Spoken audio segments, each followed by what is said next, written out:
Welcome to Prachi academy YouTube channel.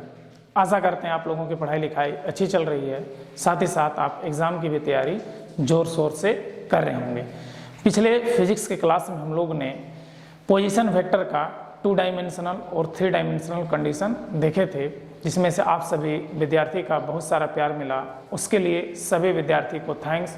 और जो विद्यार्थी इस चैनल में नए हैं, इस चैनल को सपोर्ट करने के लिए चैनल को सब्सक्राइब और वीडियो को लाइक कर दीजिए। चलिए हम लोग टॉपिक को कंटिन्यू करते हैं। और नेक्स्ट जो वेक्टर और स्केलर में जो है वो हमारा प्रोडक्ट ऑफ वेक्टर। तब हमने इससे पिछले में हम लोग एडिशन ऑफ वेक्टर भी देखे थे, जो पिछला वीडियो आप देख सकते हैं, उसमें वेक्टर एडिशन का डिटेल से स्टडी किए हैं। अब हम लोग प्रोडक्ट में आते हैं। तो जब भी दो वेक्टर का प्रोडक्ट किया जाता है तो प्रोडक्ट आपका बेसिकली 2 टाइप्स का होता है। एक होता है स्केलर प्रोडक्ट, जिसको हम लोग डॉट प्रोडक्ट के नाम से जानते हैं, जिसमें हम लोग डॉट का सिंबल यूज करते हैं। ध्यान दीजिएगा, ये डॉट का सिंबल हम लोग क्या करते हैं, यूज करते हैं। और एक होता है मेरे भाई वेक्टर प्रोडक्ट, जिसको हम लोग क्रॉस प्रोडक्ट कहते हैं। इसके लिए हम लोग क्रॉस का साइन यूज करते हैं। कौन सा साइन यूज करते हैं हम लोग? क्रॉस का साइन यूज करते हैं। तो चलिए अब हम लोग जो फर्स्ट प्रोडक्ट है, जो स्केलर प्रोडक्ट, इसका डिटेल से स्टडी करते हैं। स्केलर प्रोडक्ट का क्या करते हैं? डिटेल से स्टडी करते हैं। तो स्केलर प्रोडक्ट में जो बेसिक रूल है, आपको इसको याद रखना होगा। जो रूल 1 है, ध्यान दीजिएगा, जो रूल 1 है क्या है, ध्यान दीजिएगा यहाँ पे, कि जब दो वेक्टर a डॉट b दिया हुआ है, ध्यान दीजिएगा, जैसे कि वेक्टर क्या है, a dot vector b equals to a dot vector b equals to, इसको आप कह सकते हैं वेक्टर a का मॉड्यूलेशन वेक्टर b का मॉड्यूलेशन इनटू कॉस थीटा। ये आपका सबसे पहला बेसिक रूल है डॉट प्रोडक्ट का। यहाँ पे ध्यान दीजिएगा, ये जो साइन इस्तेमाल हुआ है, यही आपका क्या है, डॉट प्रोडक्ट है। यही आपका क्या है, आपका डॉट प्रोडक्ट है। और यहाँ पे वेक्टर a का मॉड्यूलेशन है और वेक्टर b का मॉड्यूलेशन और कॉस थीटा। और यहाँ पे जो थीटा है, ये जो थीटा है, ये है मेरे भाई angle between vector a and vector b। ये वेक्टर a और b के बीच का क्या है, हमारा एंगल है। कौन सा हमारा? ये थीटा। ठीक है, अब आते हैं रूल 2 में। तो रूल 2 की अगर बात करें तो ध्यान दीजिएगा, रूल 2 में हम लोग ऑर्थोगोनली यूनिट वेक्टर का पहले स्टडी कर लेते हैं। तो ऑर्थोगोनली यूनिट वेक्टर क्या होता है समझिएगा यहाँ पे। जैसे कि इसके बारे में डिटेल से आपको बता चुके हैं कि इसका जो मैग्नीट्यूड्स क्या होता है, 1 होता है, और ये एक दूसरे से क्या होता है, परपेंडिकुलर होता है। जैसे कि मान लेते हैं ये एक्स एक्सिस है, ये वाई एक्सिस है, ये जेड एक्सिस है। तो पिछले क्लास में आपको बता चुके हैं कि ऑर्थोगोनली यूनिट वेक्टर मतलब ये क्या है, आई है एक्स एक्सिस का, ये क्या है, जे है, और ये हमारा क्या है, के है यहाँ पर। ठीक है, और ये जो है आपस में तीनों वेक्टर एक दूसरे का क्या है, परपेंडिकुलर है। मतलब एक्स वाई जेड एक्सिस आपस में क्या है, परपेंडिकुलर है। और चूंकि ये ऑर्थोगोनली यूनिट वेक्टर है, इसका मतलब क्या है, ध्यान दीजिएगा, जो वेक्टर आई का जो मॉड्यूलेशन है और वेक्टर जे का जो मॉड्यूलेशन है और वेक्टर के का जो मॉड्यूलेशन है, ये क्या है, 1 है। साथ ही साथ वेक्टर आई जो है परपेंडिकुलर है जे का, परपेंडिकुलर है के का। तो इसी कंडीशन को हम लोग क्या कहते हैं, ऑर्थोगोनली यूनिट वेक्टर। तो चलिए सबसे पहले ऑर्थोगोनली यूनिट वेक्टर को ही हम लोग क्या करते हैं, डॉट प्रोडक्ट करते हैं। तो रूल 1 में सबसे पहले आई को आई से डॉट करते हैं, आई को आई से डॉट करते हैं। ठीक है, तो रूल 2 में जो हमारा केस 1 है, ठीक है, ध्यान दीजिएगा, केस 1 की अगर बात कर रहे हैं, ठीक है, यहाँ पे डिटेल से देखिएगा। तो सबसे पहले हम लोग निकालना चाहेंगे आई डॉट आई। तो आई डॉट आई, इसका इक्वेशन क्या हो, जैसे ए डॉट बी। तो मान लेते हैं कि आई डॉट आई, तो आई डॉट आई करेंगे तो मान लेते हैं ये भी आई वेक्टर, ये भी आई वेक्टर है, तो एक दूसरे से क्या होगा, 0 डिग्री का एंगल बनाएगा। तो आई डॉट आई में थीटा का जो वैल्यू होगा क्या होगा, हमारा 0 डिग्री होगा। थीटा का वैल्यू क्या होगा मेरे भाई, 0 डिग्री होगा। तो ध्यान दीजिएगा यहाँ पर क्या होने वाला है कि इस जगह पे आई डॉट आई का वैल्यू, जैसे कि हम लोग यहाँ पे क्या लिखेंगे, आई वेक्टर का modulation into cos 0 degree. Clear है मेरे भाई यहाँ पे। तो इस कंडीशन में इसका रिजल्ट क्या आएगा, वेक्टर आई एक यूनिट वेक्टर है, तो इसका मॉड्यूलेशन क्या आएगा, 1 आएगा।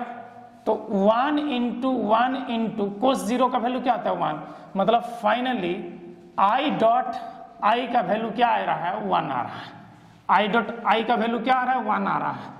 क्लियर है मेरे भाई। उसके बाद पॉइंट 2 हम लोग देखते हैं इसी में, ठीक है, जे डॉट जे, जे डॉट जे, तो इसी इक्वेशन में फिट करेंगे जो बेसिक इक्वेशन है, तो क्या होगा हमारा यहाँ पे जे का मॉड्यूलेशन डॉट जे का मॉड्यूलेशन इनटू कॉस 0 डिग्री, क्योंकि ये भी हमारा क्या है, जे को जे साथ करेंगे हमने सेम वेक्टर पे करेंगे तो सेम हमारा क्या होगा, एक पैरेलल वेक्टर होगा, साथ ही साथ सेम डायरेक्शन का होगा, तो एंगल क्या होगा 0 डिग्री होगा दोनों में हमारा, ठीक है।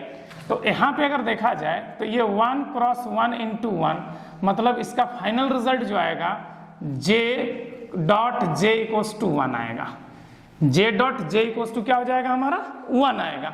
इसके बाद थर्ड पॉइंट यहाँ पे आता है मेरा भाई, थर्ड पॉइंट है के डॉट के, क्या है हमारा भाई के डॉट के वेक्टर, के डॉट के वेक्टर है, मतलब यहाँ पे हम लोग वेक्टर के का मॉड्यूलेशन, वेक्टर के का मॉड्यूलेशन इनटू कॉस 0 डिग्री, तो मॉड्यूलेशन हमारा कितना है, के का भी 1 है मेरे भाई, ठीक है, के का भी क्या है हमारा 1 है, तो यहाँ पे क्या आ जाएगा 1 इंटू 1 इंटू 1, तो के डॉट के इक्वल्स टू क्या निकल गया यहाँ पे 1 निकल गया। तो इससे हमको पता चल रहा है कि अगर सेम वेक्टर का सेम के साथ करेंगे तो उसका मैग्नीट्यूड क्या आएगा 1 आ रहा है, यूनिट वेक्टर आ रहा है, इस चीज को ध्यान से समझिएगा यहाँ पे।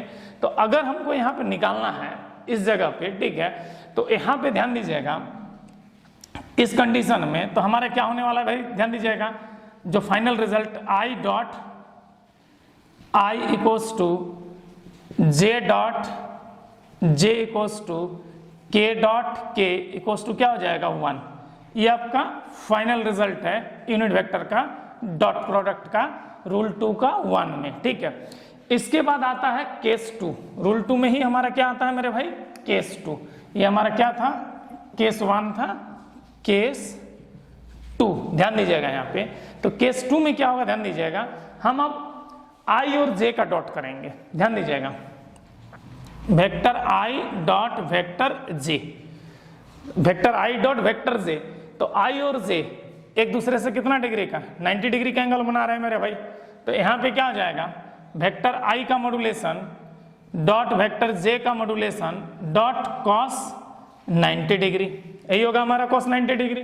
तो इस कंडीशन में यहाँ पे क्या आएगा 1 इंटू 1 इंटू कॉस 90 का वैल्यू 0, मतलब सीधा सीधी यहाँ पे जो प्रोडक्ट आ रहा है समझिएगा, यहाँ पे जैसे कि क्या हमारा vector I dot vector J equals to 0 आ रहा है, तो ये जो 0 आ रहा है इसमें डायरेक्शन नहीं है, याद रखिएगा, इस प्रोडक्ट में सिर्फ क्या है मैग्नीट्यूड है, मैग्नीट्यूड है, डायरेक्शन नहीं है, याद रखिएगा डायरेक्शन नहीं है, मतलब इसको नल वेक्टर कहना गलत होगा क्योंकि इसमें डायरेक्शन हमारा इंक्लूड नहीं है। तो चलिए आगे फिर क्रॉस करते हैं, ये तो पॉइंट नंबर 1 था हमारा भाई, ठीक है, ये क्या था हमारा केस 2 का पॉइंट नंबर 1 था। अब पॉइंट नंबर 2 को देखते हैं, ठीक है, तो पॉइंट नंबर 2 में जे और के को डॉट करते हैं, ठीक है, जे वेक्टर डॉट के वेक्टर, तो यहां पर क्या होगा वेक्टर जे का मॉड्यूलेशन वेक्टर के का मॉड्यूलेशन इनटू कॉस 90 डिग्री, यही होगा मेरे भाई कॉस 90 डिग्री होगा। तो जे का मैग्नीट्यूड क्या है 1 है, के का मैग्नीट्यूड 1 है, cos 90 का वैल्यू क्या होगा 0, तो यहाँ पर क्या आएगा जे डॉट के वेक्टर का भी वैल्यू क्या आएगा 0 आएगा। तो इसमें देखो सिर्फ डायरेक्शन सॉरी मैग्नीट्यूड से, इसमें भी क्या है सिर्फ मैग्नीट्यूड है, डायरेक्शन नहीं है, डायरेक्शन जो है वो नहीं है, मतलब इसको भी नल वेक्टर कहना गलत होगा यहाँ पे कि जब तक डायरेक्शन नहीं आएगा तो नल वेक्टर नहीं होगा। मैग्नीट्यूड रहने से नल वेक्टर नहीं होता है, मैग्नीट्यूड अगर 0 आ जाए तो वो नल वेक्टर नहीं होगा, उसके साथ साथ क्या होना चाहिए हमारा डायरेक्शन भी होना चाहिए। तो इसमें डायरेक्शन नहीं है, मतलब अगर एन कैप इसमें लगा रहा था, एन कैप अगर लगा रहा था तब ये नल वेक्टर होता, लेकिन चूंकि इसमें कैप नहीं आ रहा है, मतलब ये क्या है हमारा एक कौन सा वेक्टर मैग्नीट्यूड से हमारा ये नल वेक्टर नहीं है। तो ये हमारा रूल 2 था।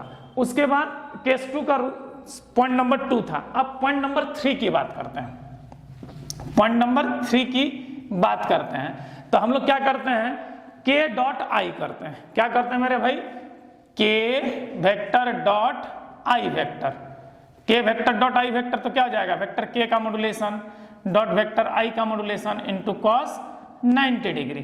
तो इस कंडीशन में क्या होगा, यहाँ पे ध्यान दीजिएगा, 1 इंटू 0। तो ये जो k vector dot i vector आ रहा है, इसका वैल्यू भी क्या हो रहा है हमारा 0 आ रहा है। तो इसमें भी क्या है, सिर्फ मैग्नीट्यूड है, डायरेक्शन नहीं है। डायरेक्शन हमारा क्या है, इसमें नहीं है, मतलब इसको भी नल वेक्टर कहना गलत होगा। मतलब सिंपल सा समझ लीजिए, जैसे कि i dot j equals to j dot k equals to k dot i, ठीक है, इसका वैल्यू क्या होगा 0 होगा, इसका वैल्यू क्या होगा 0 होगा। ये यूनिट वेक्टर का क्या है, डॉट प्रोडक्ट है।